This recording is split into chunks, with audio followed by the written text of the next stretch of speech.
Assalamualaikum warahmatullahi wabarakatuh. Waalaikumsalam warahmatullahi wabarakatuh. Bismillahirrahmanirrahim. Alhamdulillah alladzi a'azzana bil Islam wa akramana bil iman wa faddalana bil Qur'an. Allahumma shalli wa sallim wa barik ala nabiyyina Muhammad sallallahu alaihi wasallam wa ala alihi wa ashabihi al-kiram, amma ba'd. Bapak Ibu salihat yang berbahagia, para pecinta Al-Quran,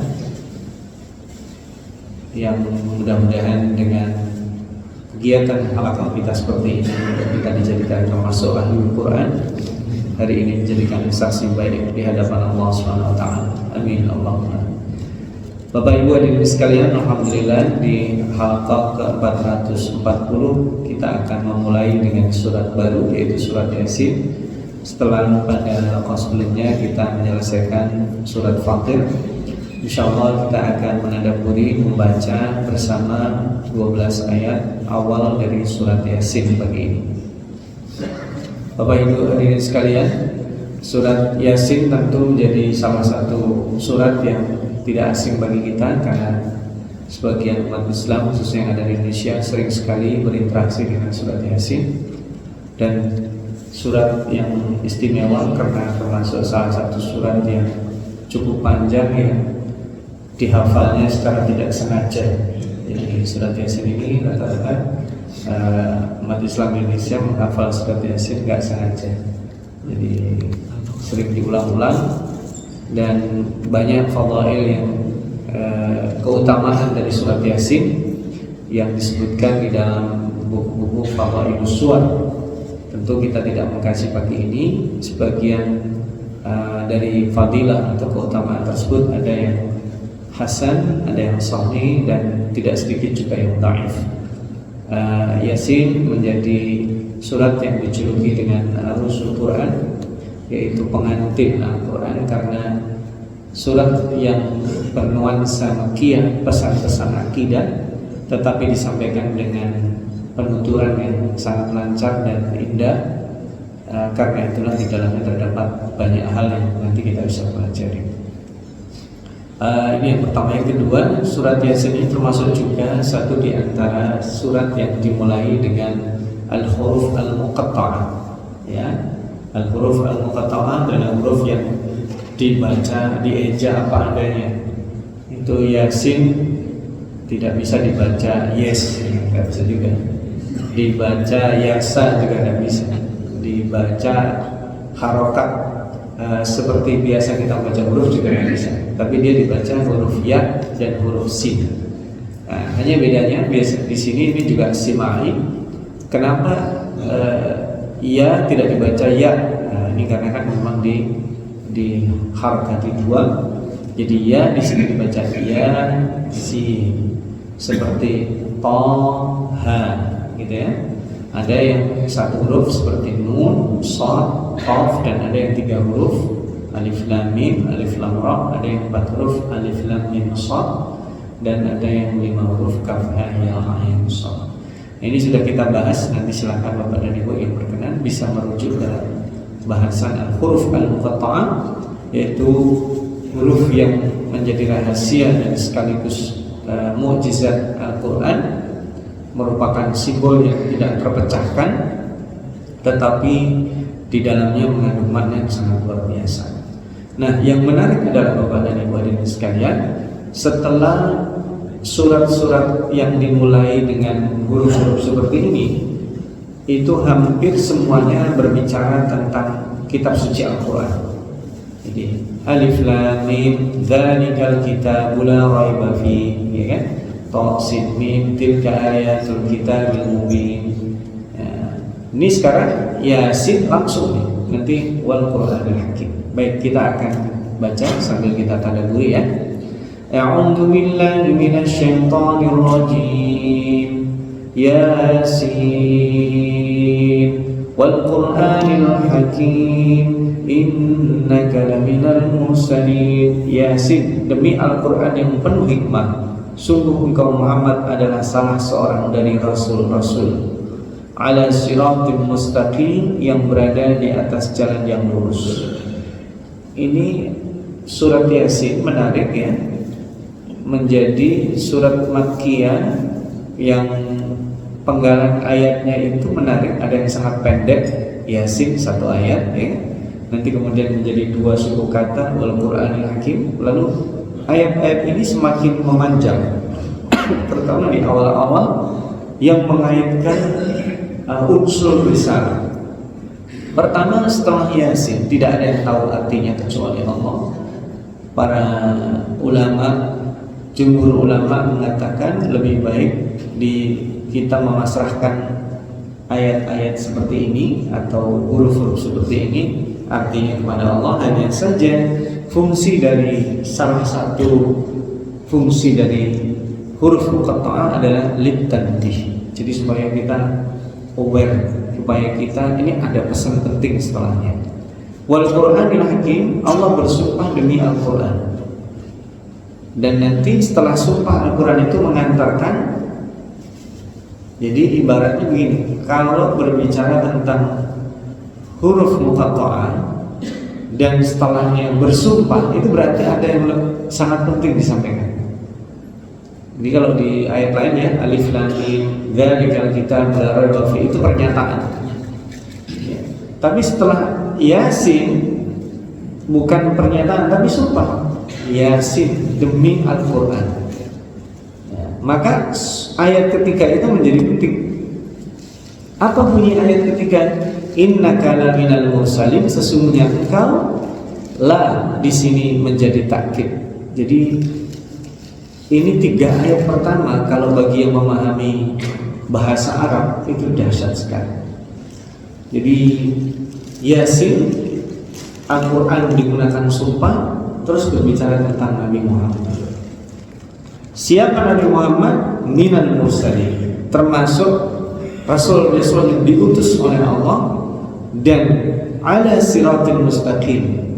Jadi ini termasuk Rasul yang berprestasi on the track. Jadi ini menarik ya. Ada struktur yang luar biasa ketika Allah menyebut wal Qur'an. Sifat yang dilengkapkan adalah Al-Hakim.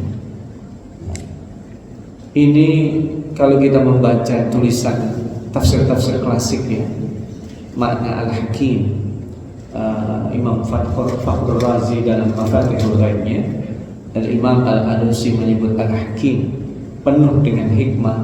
Ini dari sejak struktur penulisannya dan pesan-pesan yang disampaikan. Kita pada saat memberikan nasihat itu ada kalanya nasihat itu menjadi bukan tidak cocok, tetapi bagi anak-anak kita kadang merasa itu kan zamannya ayah, kita nasihatin anak kita begini. Anak kita kadang dengerin aja, tapi merasa bahwa nasihat tersebut itu kadaluarsa. Gitu. Zaman gini ayah, zaman dulu kan ayah nggak ada HP. Nah, dianggap menjadi nasihatnya kadaluarsa. Ya, jadul, ya kan? Nah, nasihat-nasihat yang disampaikan oleh manusia kepada manusia itu kadang tingkat hikmahnya antara satu orang dengan orang lain berbeda. Belum dari rangkaian susunannya. Jadi Al-Quran yang Allah sebut ini disusun oleh Allah tidak berdasarkan turunnya. Itu juga luar biasa, penuh dengan hikmah. Kenapa Allah tidak menyusun di ayat pertamanya Iqra? Al-Quran tidak dimulai dari Iqra misalnya. Kenapa dimulai dari Al-Fatihah? Kenapa disudahinya dari An-Nas? Padahal An-Nas ini termasuk juga surat Makkiyah yang turun hijrah di Makkah. Kenapa kok tidak diurutkan sesuai dengan turunnya? Karena kalau ditulis dan disusun Al-Quran sesuai dengan turunnya akan mengubah substansi hikmah Al-Quran. Karena Al-Quran ini pedoman.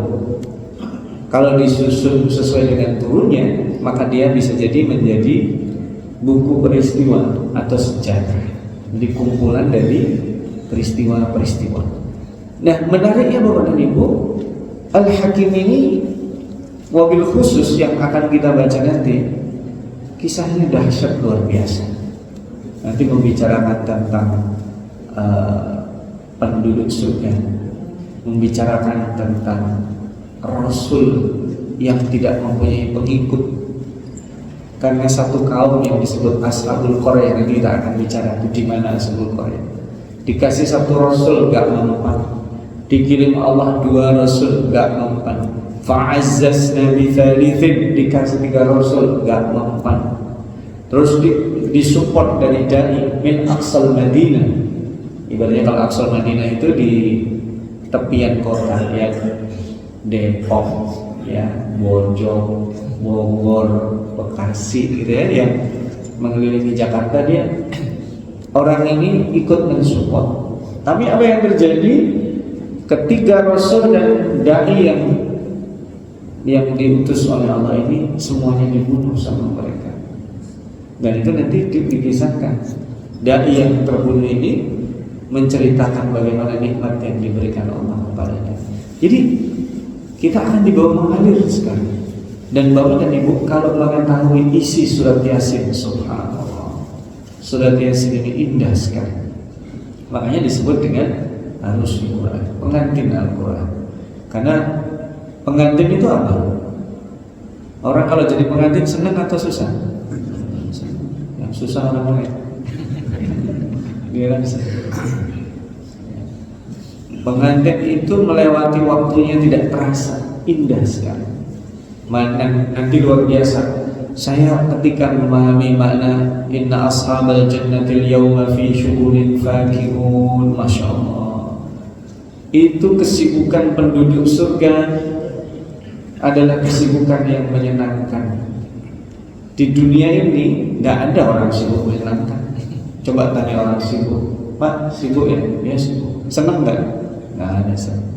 Orang sibuk itu susah, capek, stres ya. Tapi di akhirat kesibukannya itu kesibukan yang menyenangkan. Seperti apa nanti? Sabar, kalau udah sampai ayatnya kita akan explore.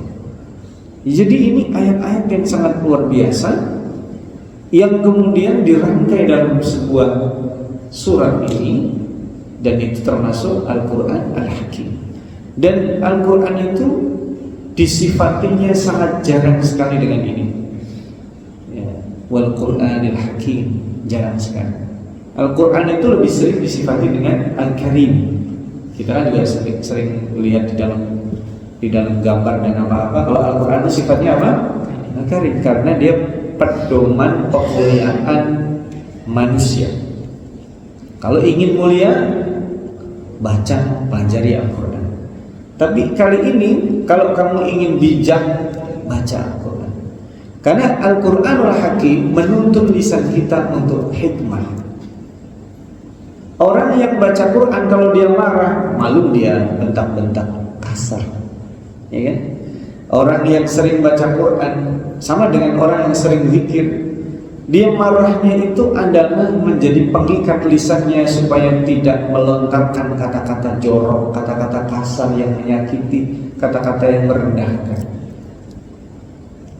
Ada orang marah kemudian astagfirullah, terus kemudian maki-maki. Ada mungkin, tapi rasa-rasanya jarang ya. Istighfar dia keluar itu untuk ngerem supaya ragunan itu gak dikeluarin semua binatangnya, ya kan? Ketika dia marah dengan keluarnya zikir itu, ngerem tangannya supaya tidak kasar kepada anaknya, kepada istrinya, kepada perutnya, dan lain sebagainya. Jadi ini Al-Quran Al-Hakim itu penuh dengan hikmah, dan Allah menegaskan engkau itu Rasul. Masya Allah, itu apa maknanya? Kalau ada kata-kata engkau itu Rasul, itu berarti Rasulullah bukan berarti ragu, tapi Rasulullah sedang menghadapi sesuatu yang berat. Dan ini innaka, sesungguhnya engkau, la, diulang itu sungguh, pasti termasuk Rasul. Ada apa dengan Rasul? Ayat ini diturunkan, ya namanya Fatrah Makkiyah, sedang beliau diintimidasi, diteror, dimusuhi. Sehingga orang kemudian sering sama dengan kita ya. Kadang kita merasa kok saya jadi orang baik susah. Itu sementara orang yang kayak begitu, Masya Allah. Saya masih ingat bahasa guru saya masih ingat. Orang gajulan kayak begitu ya, bahasa guru saya masih ingat waktu diajar. Enak hidupnya gitu ya. Hartanya melimpah, apa-apa urusan mudah. Saya merasa jadi orang baik kok susah gitu ya. Maka saat seperti itu kita perlu penegasan, sesungguhnya engkau ini orang baik gitu. Ketika Rasul kemudian menyampaikan nggak ada yang dengerin, sudah dibela-belain, nggak ada yang mau ikut, sudah melakukan dakwah model begini, sudah model begini, disampaikan terang-terangan, disampaikan sembunyi-sembunyi, ya, disampaikan dengan serius, disampaikan dengan pelan-pelan, nggak ada yang mau ikut. Maka saat seperti itu beliau sangat-sangat perlu untuk dikatakan innaka laminal mursalin. Engkau itu sungguh termasuk Rasul. Jadi saat kita berdakwah kepadanya, saat kita menyampaikan sesuatu, diapresiasi kagak, dibenci ya, diberikan pujian enggak, dicaci maki ya, disalahpahami ya. Jadi saat seperti itu kita perlu penegasan, sesungguhnya engkau ini termasuk orang-orang baik seperti hanya orang-orang baik terdahulu. Masya Allah. Ala siratil mustaqim, yang dikatakan di sini berada di atas jalan yang lurus. Tanzilan azizir rahim. Ini luar biasa. Sebagai wahyu yang diturunkan oleh Allah yang maha perkasa dan maha penyayang. Masya Allah. Ini juga jarang. Biasanya Al-Aziz itu padanannya Al-Hakim. Biasanya Ar-Rahim itu didahului dengan Ghafurur Rahim. Tapi ini digabung antara keperkasaan dan antara kasih sayang. Itu menandakan bahwa Allah sedang menguatkan kekasihnya. Al-Quran yang diturunkan Allah itu adalah merupakan Al-Quran yang berasal dari siapa? Tanzil. Jadi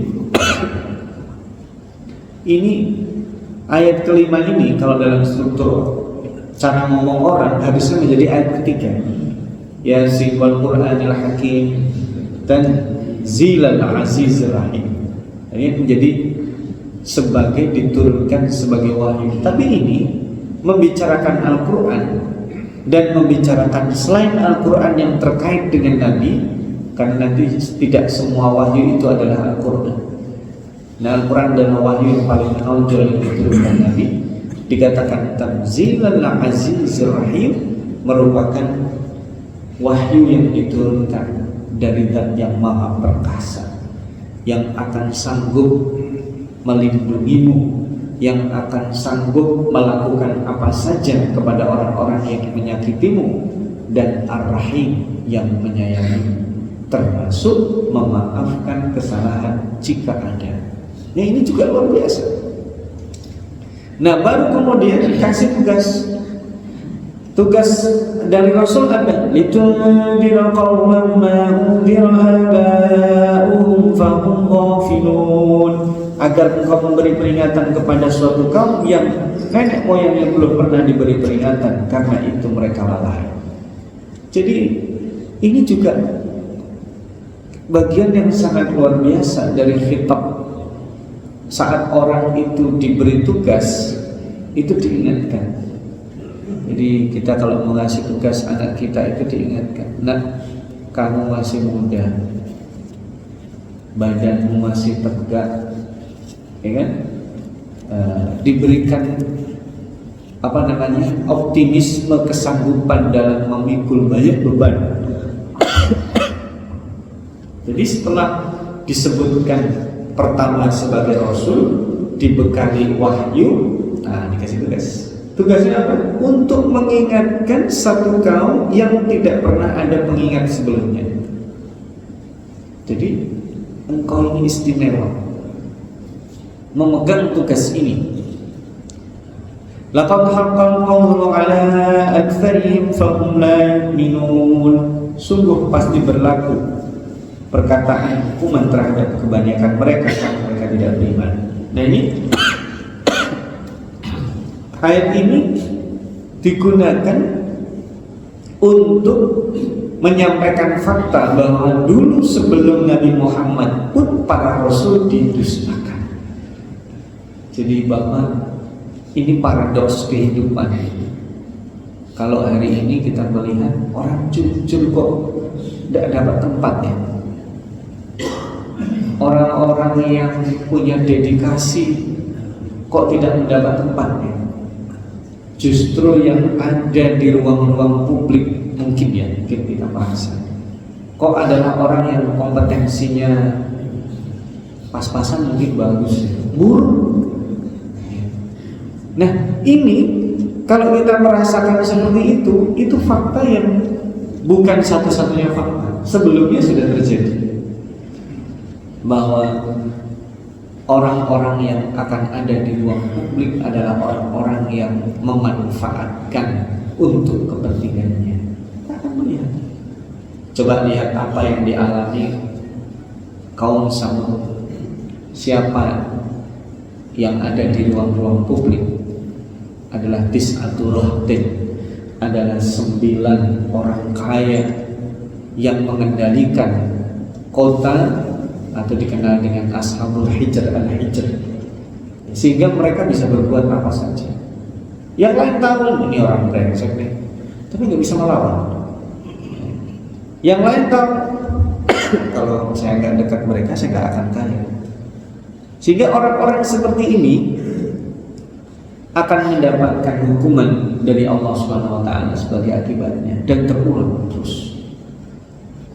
Kisah Nabi Hud dengan kaum Ad-nya yang memiliki satu-satunya kota pada waktu itu, Dzil Autad, Iram Dzatil Imad, kota Iram yang punya tiang-tiang besar, runtuh.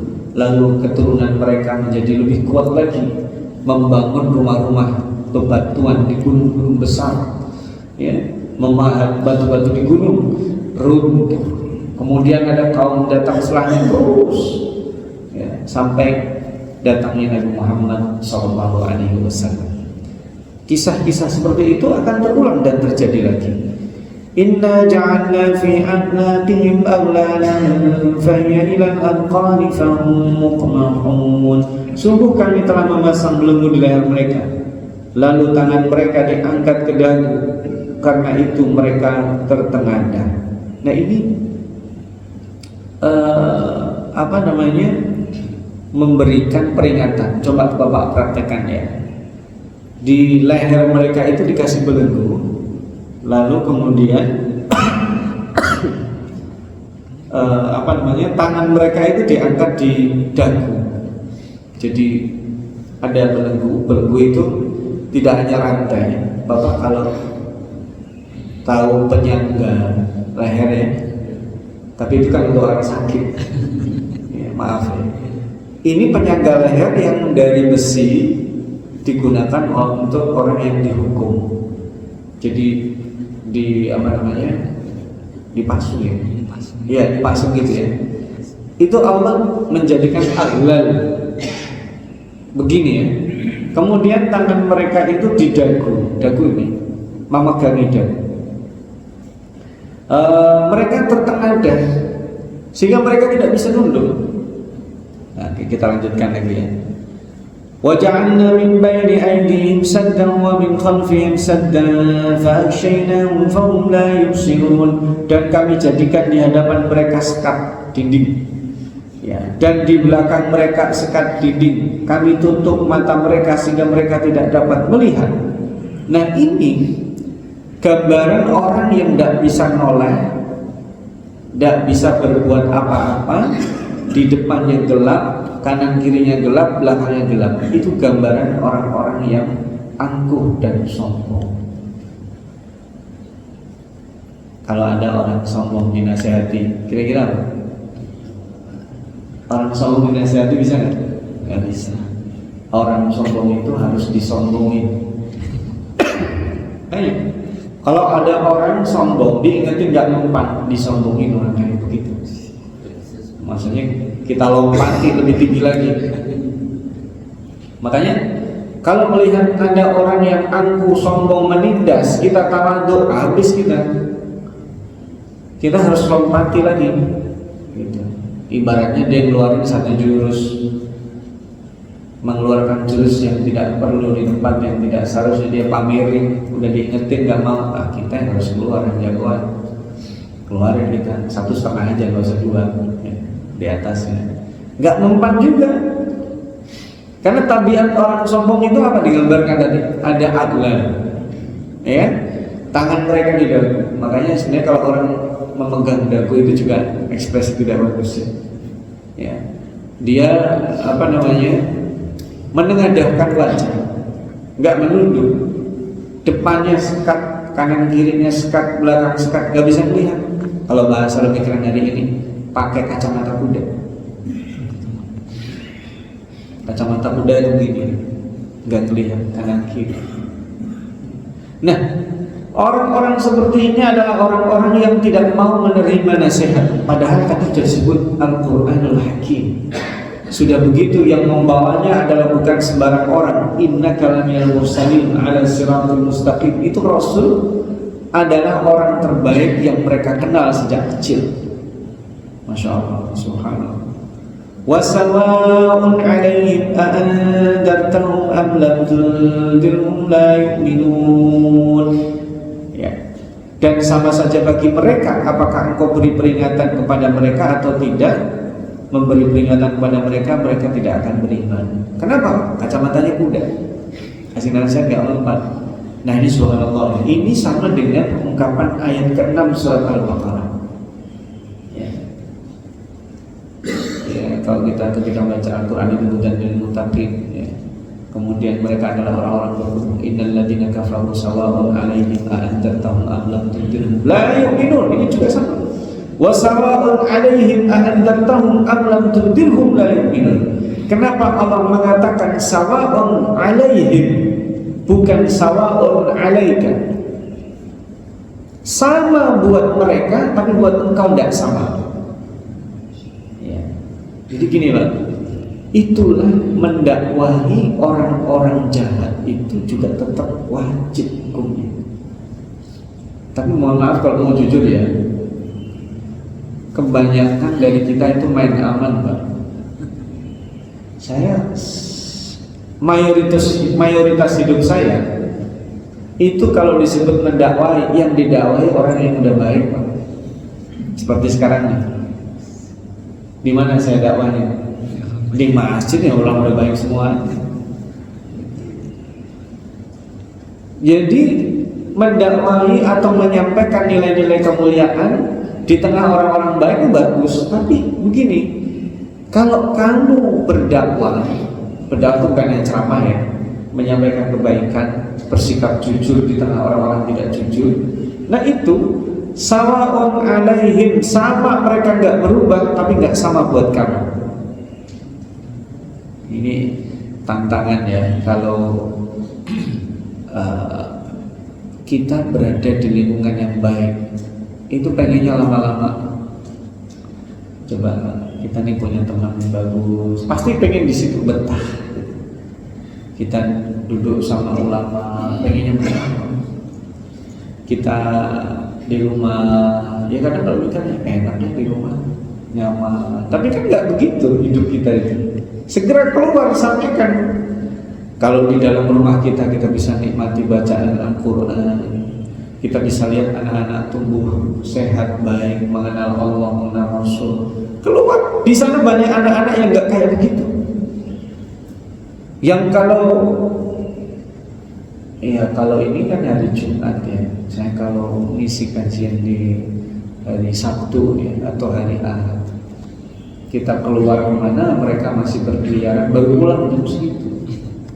Kadang dalam hati kecil sebagian kita merasa sok tahu dan mengatakan kemana orang tuanya. Bisa jadi mereka tidak punya orang tua, bisa jadi orang tuanya tidak tahu, bisa jadi orang tuanya memasrahkan. Jadi berdakwah kepada siapa saja itu tidak sama. Bahkan kepada orang yang tadi, yang punya kacamata kuda tadi, yang punya aglal, yang nggak bisa nunduk deh, yang kanan kiri depan belakangnya ketutup, udah pokoknya mainnya gitu ya, itu tetap tidak sama bagi Anda. Allah mencatatnya. Sawa'un alaihim a'andartahum am lam tundirhum. Bahasa Al-Quran menunjukkan sama, mereka tidak berubah. Tapi bagi Allah ini penting sekali. Jika mereka tidak berubah, kamu tetap menjadi laminan mursal. Maka menyampaikan kebenaran bahwa dan ibu tidak boleh kita nyerah. Tidak boleh kita nyerah. Menasihati orang tidak boleh kita nyerah. Sekalipun kemudian ini orang bebal banget, sudah dibilangi berkali-kali. Nah kita, Nabi Nuh alaihi salam itu anaknya itu sudah tinggal mau tenggelam, tetap aja diajak. Padahal udah dikasih tahu tidak ada yang tambah beriman. Wa uhiya ila nuhin annahu la yu'mina liqaumika illa man qad aman. Gak bakal bertambah. Giliran anaknya dibilang ayo nak sini, tetap tidak menyerah.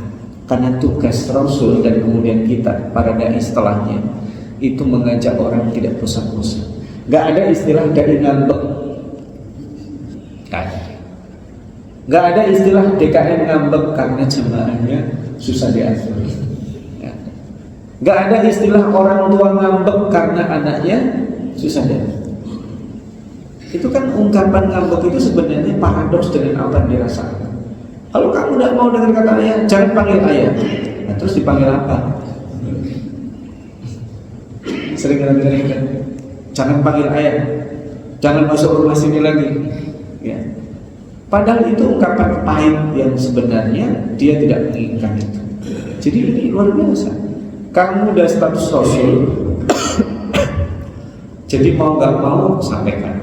Itu berarti innama tunziru man ittaba'a dzikra wa khashiya ar-rahmana bil ghaib fabashshirhu bimaghfiratin wa ajrin karim. Sesungguhnya kau hanya memberi peringatan kepada orang-orang yang mau mengikuti peringatan dan takut kepada Tuhan Maha Pengasih walaupun mereka tidak melihatnya, maka berilah mereka kabar gembira dan ampunan serta pahala yang mulia. Masya Allah. Peringatan-peringatan ini hanya bisa diikuti orang yang mau. Jadi kenapa majelis-majelis seperti ini itu mungkin bahasa kita yang datang untuk aja misalnya. Sementara kalau ada konser sudah bayarnya mahal, berdesak-desakan, ya, dia ngantrinya luar biasa. Kenapa mereka mau? Ya sama. Orang yang mau mengikuti ini adalah orang yang tahu betapa pentingnya mengikuti adzikr itu. Ya. Dan orang yang takut Tuhannya pada saat mereka tidak melihat Allah. Maka bahasa wa khasyar rahman bil ghaib. Dan mohon maaf, ini bahasa Al-Quran luar biasa. Coba Bapak sama-sama kita bacanya. Wa khasyar rahman bil ghaib. Takut kepada Zat yang Maha Penyayang. Itu kayaknya nggak masuk sebenarnya. Yang ditakuti itu biasanya siapa? Orang yang galak, orang yang gagah, orang yang perkasa. Orang yang lemah lembut biasanya nggak ada ditakuti. Maka frasa wa khasyar rahman di sini halus kan? Kita nih, kalau ada orang baik, orang sayang, apa yang paling kita takuti dari dia? Apa Pak? Kehilangan dia. Apa yang paling kita takuti dari ayah yang lembut, ayah yang perhatian? Kalau perhatiannya berubah jadi marah, kalau perhatiannya berubah jadi abai, tidak perhatian. Apa yang kita takuti dari guru yang penyabar terhadap kita, muridnya? Kalau sudah tidak mau lagi ngajar. Jadi frasa wa khasyar rahman itu berbeda dengan misalnya wa khasyal azizul jabbar misalnya, wa khasyal mutakabbir al muntaqim. Jadi sama-sama sifat Allah. Ketika wa khasyar rahman itu mengindikasikan bahwa takut. Kita ini takut kalau nikmat ini berubah menjadi siksa. Gini Bang, Allah itu pasti kita. Ar-Rahman itu ngasih. Tapi hati-hati, kalau ngasihnya bukan karena lagi cinta, tapi karena kewajiban. Sama begini Pak, mohon maaf, sebandel-bandel anak kita, kalau ada tagihan SPP kita bayar nggak? Bayar nggak? Karena kalau tidak dibayar siapa yang bayar? Tapi saat kita bayar pasti ngedumel kita, ditagih kita sama pihak sekolah, geleng-geleng kepala kita. Loh, padahal bulan lalu udah saya kasih kok nggak dibayar, marah-marah. Tapi ujung-ujungnya dibayar juga. Kenapa? Karena tanggung jawab. Nah, Allah itu ngasih makan orang sholat sama orang maksiat sama kasih. Karena itu Ar-Rahman, menyayangi siapapun, mau taat, mau maksiat, mau zalim, mau orang zalim, mau orang baik, dikasih makan. Jangan sampai Allah itu memberi kita kayak gitu. Makanya kita baca bismillah itu lengkap kan? Bismillahirrahmanirrahim. Karena kalau Ar-Rahim itu hanya orang-orang yang taat. Maka wahsyar Rahman, takutlah kepada Ar-Rahman. Kenapa takut? Yang memberi kita oksigen, kesehatan badan, semua kemudahan. Kita mikir Allah itu ngasih kayak gitu ke saya karena saya memang dikasih atau karena Allah sayang ke saya. Saya udah setahun ini nggak sakit, padahal setiap hari ke rumah sakit, jadi security rumah sakit. Yang dilihat orang sakit sehat terus. Ini saya sehat terus ini karena Allah sayang atau karena Allah udah bodoh amat. Kita ini mendapat kemudahan ke sana sini enak, wah masya Allah, yang lain susah cari kerjaan, saya gampang banget dapat kerjaan. Ini karena Allah sayang atau karena Ar-Rahman memang begitu. Nah, orang-orang yang seperti ini, fabashirhu, kasih kabar gembira. Kasih kabar mereka gembira berupa apa? Maghfirah, ampunan dari Allah, wa ajrul karim, dan pahala yang memuliakan. Makanya lah, takut kepada Allah itu akan menjadi mulia. Tidak takut kita bangkrut karena sedekah, karena berbuat baik. Tidak takut kita capek karena Allah memberi energi lebih. Tidak takut kita ditinggalkan orang karena ada satu orang terkecil kita pikirin, karena ada banyak orang yang lebih sayang kepada kita. Tidak jatuh harga kita karena difitnah oleh satu orang itu. Maka wahasyar Rahman bil ghaib di sini itu energi dahsyat bagi Rasul. Ya. Anda takut kepada wahai Nabi Muhammad. Udah sampaikan kepada orang-orang yang seperti Anda, yang takut kepada Allah sedang mereka tidak pernah melihat Allah, yang takut kepada Ar-Rahman. Ya. Kasih tahu mereka akan diampuni oleh Allah kesalahannya dan dimuliakan. Inna nahnu nuhyil mauta wa naktubu ma qaddamu wa atharahum wa kulla syai'in ahsaynahu fi imamin mubin. Ya, terakhir kita baca hari ini ya. Sungguh kamilah yang menghidupkan orang-orang mati, kamilah yang mencatat apa yang telah mereka kerjakan dan bekas-bekas mereka tinggalkan. Segala sesuatu kami kumpulkan dalam kitab yang jelas, yaitu Lauhul Mahfuz. Ini memang sambungannya ini pas sekali ya, karena nanti setelah ini kita akan membahas seperti yang tadi saya sampaikan tentang Ashabul Qaryah yang luar biasa itu, bebal, dikasih orang-orang baik nggak mau. Kami yang bisa menghidupkan orang mati betulan, Allah hidupkan. Atau orang yang mati hatinya, Allah siram dengan hidayah, ya kan? Dan apa yang mereka lakukan, ini athar ya, athar itu bekas. Yang kita lakukan itu pasti ada bekas. Maka kita itu perlu punya bekas dalam hidup, jejak ya, athar itu jejak. Jejak baik kita akan berpengaruh, jejak na'udzubillah yang buruk juga akan berpengaruh. Maka Allah akan tulis semuanya, maka athar itu akan ditulis. Kalau kita punya jejak baik, maka kita ikuti Nabi Ibrahim yang berdoa di surat Asy-Syu'ara ya. Apa doa Nabi Ibrahim? Waj'al li lisana sidqin fil akhirin. dibicarakan orang, didoakan orang, kekal di bibir orang-orang saleh. Makanya azab kita itu tidak akan hilang meskipun nggak diakui orang. Kan kadang nyesek ya Pak, yang kerja siapa yang diapresiasi siapa, yang berbuat baik siapa, yang mendapat pujian siapa. Giliran kita berbuat baik malah disalahpahami. Jadi tenang saja, azab yang dikerjakan oleh manusia itu fi imamin mubin. Nah ini menarik ya, Lauhul Mahfuz disebut imamin mubin. Kenapa ini disebut imamin mubin? Karena itu akan menjadi patokan, maka disebut imam. Imam itu dari kata-kata juga diantaranya amal.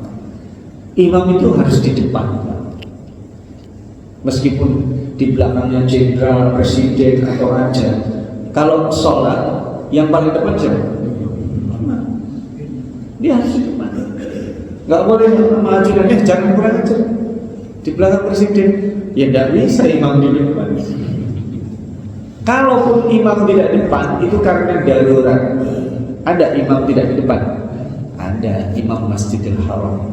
Bapak kalau salat di Masjidil Haram itu imamnya tidak di depan banget ya, dia pasti di sini, nanti depannya dikosongin ya, muter di belakangnya, tapi posisinya tetap diikuti.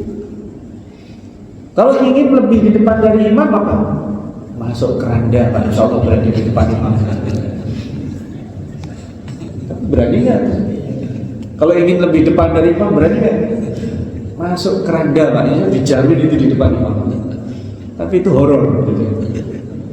Nah, maka Lauhul Mahfuz itu jadi imam. Kenapa disebut jadi imam? Jadi patokan. Orang nggak bisa dia protes, nih Kitabul Marqum ada catatannya, ada nomornya, ada barcode-nya. Nggak boleh kita ngarep. Ya Allah, mudah-mudahan malaikat saranaro, cara ngasih nama. Nggak ada itu cerita.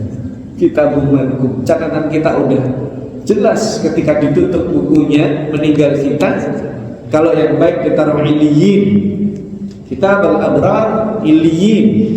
Kalau yang buruk sijjin itu sudah. Makanya imam mubin itu menjadi patokan. Kalau sudah tidak terima lagi, nanti kita juga akan bicarakan. Nahtimu ala afwahihim wa tukallimuna aydihim wa arjulihim.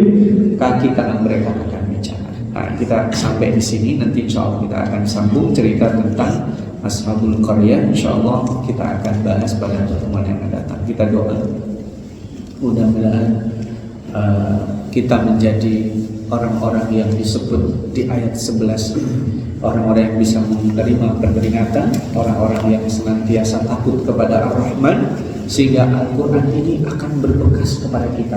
Mohon maaf kalau kita cermin Pak, ada orang baca Quran kita nggak sengaja dengar itu masuk.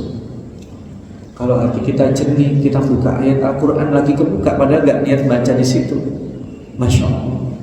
Itu karena kita jernih, karena termasuk wahsyar rahman tadi. Makanya membaca Al-Quran itu perlu tawakal. Karena kalau tidak tawakal, yang baca indah lagunya luar biasa, kita dengar kok biasa aja. Sebenarnya kita kehilangan sinyal gitu. Maka supaya kita hidup adalah dengan ayat 11 ini. Ini PR-nya Pak ya, ayat 11 diulang-ulang dibaca supaya hati kita jernih, mendapatkan tadi itu wal Qur'anil Hakim, Quran penuh dengan hikmah. Dalam kondisi apapun kita bisa menjadi orang yang tepat dalam bersikap. Qul-Qalihadan, insyaallah nanti kita sambung, kita doakan saudara-saudara kita di Gaza terus mendapatkan kebaikan-kebaikan. Kita doakan putra-putri kita yang menuntut ilmu, mudah-mudahan Allah berikan ilmu yang bermanfaat, yang sakit mudah-mudahan Allah sembuhkan, yang meninggal dunia Allah berikan rahmat, guru-guru kita, orang tua kita Allah muliakan derajatnya, kita dijauhkan dari fitnah yang nampak dan tidak nampak. Kita tutup dengan doa kafaratul majlis. Subhanallahumma wa bihamdika asyhadu an la ilaha illa anta astaghfiruka wa atubu ilaik. Wassalamualaikum warahmatullahi wabarakatuh.